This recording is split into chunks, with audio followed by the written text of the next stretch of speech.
Hi, in this video, let's take a quick look at how we can generate the API keys and what are API keys. So to interact with these Gen AI models, we need a key, and without this key, we can't code with those models actually. So again, generative AI, we are not going to develop the models. The models are already developed by the companies. There are like so many models which are available, and we are going to use those models, and we will generate the text, images, videos, audio, etc., everything. So now how we can generate the API key.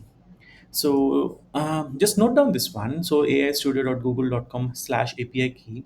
So click on this one and sign up with your Google account, and then click on plus API key.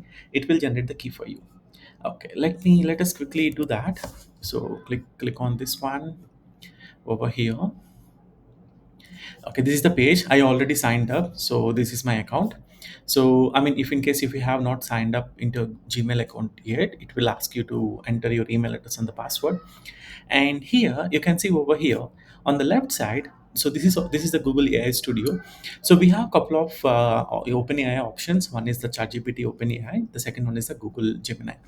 I'm going to explain about the Google Gemini because the ChatGPT Open AI, I mean, you have to pay the money even before to use that, and I don't suggest anyone, especially for the beginners or the students who would like to give a chance on um, Gemini, like generative AI. So let's go ahead with the Google AI and let's see how this works. And here, if you click on the create API key, um, so it will ask you like to select one of the projects. So if in case if you have not created one, you create a project, and I'm selecting this one, and click on this one, API key, and there it go. So I got my API key. Let's copy this one.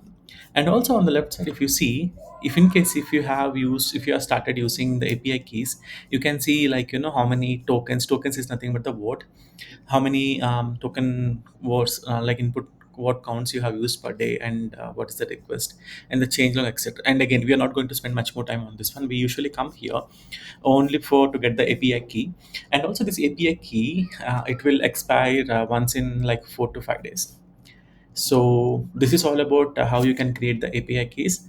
I hope there is no confusion around this one. This is like a very much straightforward process. Please let me know if you have any questions around this one. Thank you for watching this video.